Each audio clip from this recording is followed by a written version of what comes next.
Okay, it's time to get serious about film remakes and reboots. More specifically, audience perception of film remakes and reboots. You're sitting in your very uncomfortable theater chair with your $30 bucket of popcorn alongside your $20 AMC ticket just to watch Dwayne Johnson in a wig and bodysuit for the live-action remake of Moana. What a tragedy.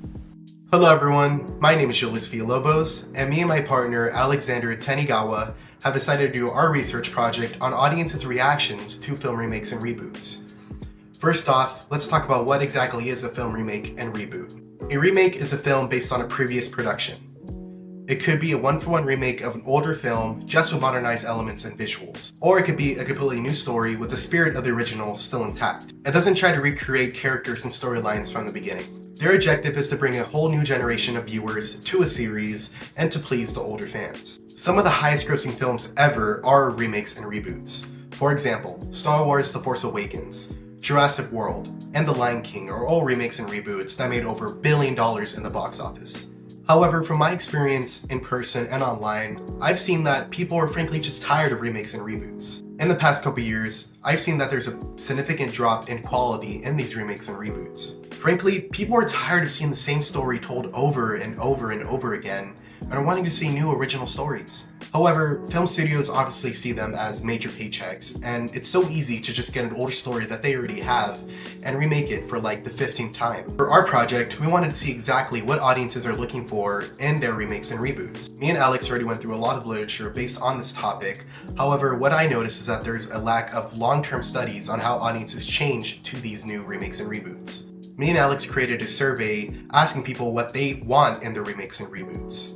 We collected the data, and a lot of it surprised us, and I know it will surprise you. Before we dive into that, let's give some background on the factors that will affect people's reactions to remakes and reboots.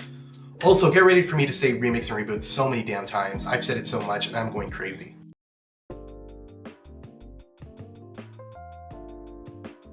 Many remakes and reboots are successful because of when these films were made compared to the original. It gives enough time for a new generation of viewers to spawn and have probably never seen these films before. Technology has also allowed for reimaginings of previous special effects. We now have a CGI King Kong and Godzilla rather than a guy in a suit just punching some boxes around. Actually, I take that back, this is pretty sick. But if a remake and reboot is released too soon after the original, audiences wouldn't be as interested due to the burnout from that particular franchise. Let's look at The Amazing Spider-Man from 2012, which was a complete reboot of the franchise with new characters and new origin story for Peter Parker. But this is also just 5 years after the release of Spider-Man 3 that ended a trilogy of movies that dominated the 2000s.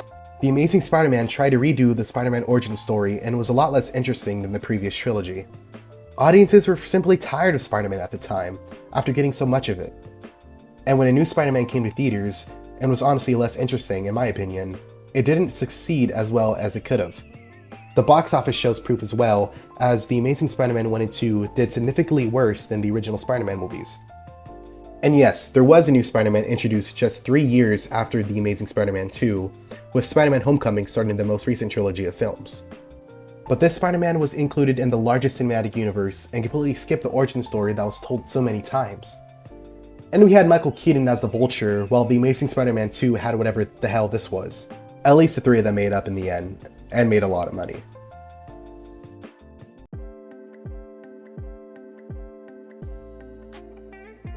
The audience's perception of a remake or sequel depends on the sensations that are activated, most importantly, nostalgia. A remake or reboot could cater to an audience's nostalgia for a greater perception. This could be including beloved characters from previous installments. Jurassic World brought back a lot of the original cast to trigger the nostalgic feelings of the audience. Although the film wasn't reviewed well, at least the audience was pleased with this fan service. However, film critics see nostalgia as the death of creativity in cinema. Nostalgia is a powerful tool that can bring people into the cinema. People will go to the cinema if it means that they'll get to be a kid again and experience these films in new ways.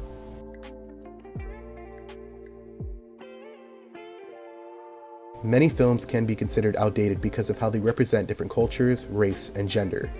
Many film companies feel pressure to include representation in their film franchises. In remakes and reboots, we see race and gender swaps done to give more representation to certain audiences. The Disney live-action remakes are a huge example of this, most recently with The Little Mermaid. These reimagining of these old Disney films allows for more of the audience to see themselves represented in ways that they weren't before.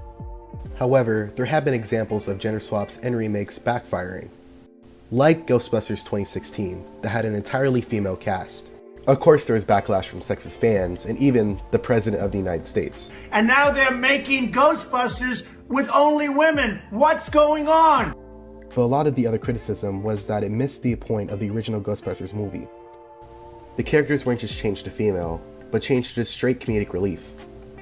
The original movie had a balance between trying to be scientific, funny, and action-packed. The new movie was just being comedic about everything.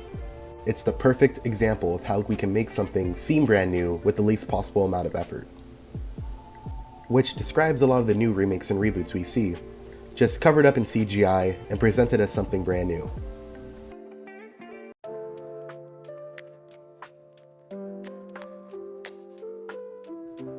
Hey, this is Alexander Tanagawa, and I'm here to talk about our results for our survey, and here it is.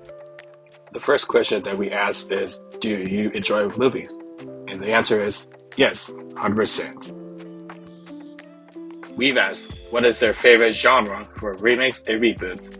And the results are, the highest percentage is horror genre with 27%, followed by comedy with 21%, then action adventure with 18%, then sci-fi fantasy with 16%, drama 13%, and finally 5% for other.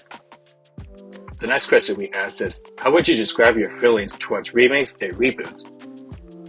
And by looking at the graph, you could tell that pretty much everyone is almost at the middle with 25 responses. In this next result, we asked them to rank the following factors in order of the importance when watching a remake or a reboot. 1 being the most important and 4 being the least important. And here are the results. Our next survey question is to ask our audience to choose between what they'd rather watch. And according to the percentage results, 87% rather watch an original release movie versus 13% of a remake/reboot of a classic film. This next question had many responses about what they think makes a good remake and reboot successful. Some of the answers have something similar, like when it comes to actors, original storytelling, and who's playing in the role, depending on who you ask. The next thing we asked is, how much do you agree with the following statement? I generally prefer remakes and reboots to the original films. And the highest percentage of 49% was someone disagree, followed by neutral with 30%, strongly disagree with 17%, and both agree and strongly agree both tied with 2%. For our audience who have participated in our survey, here are the age results.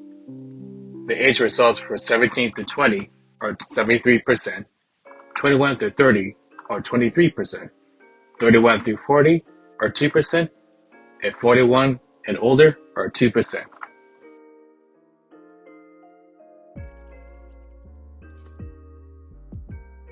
Okay, now's the time to have a discussion based on the results that we gathered. Just from looking at the results alone, I did notice that people are frankly tired of reboots and remakes. The favorite genre of remakes being horror makes sense because a lot of them do very well in the box offices.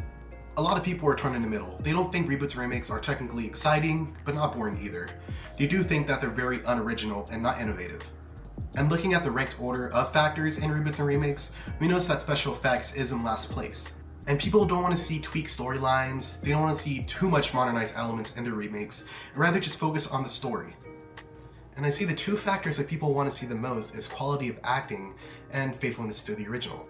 Overall, I do see that people are frankly tired of reboots and remakes, and that film studios should focus on quality of acting and faithfulness to the original if they want greater perceptions on their remakes and reboots. And a huge majority, 87%, rather see a new, fresh, original film instead of a remake of a classic. Audiences want to see something fresh and new rather than the same thing they already seen a while ago. Although, I do wish we had a wider range of age groups to participate in our survey. So that includes our presentation. Thank you so much for listening, and shout out to Professor Holmes. Goodbye.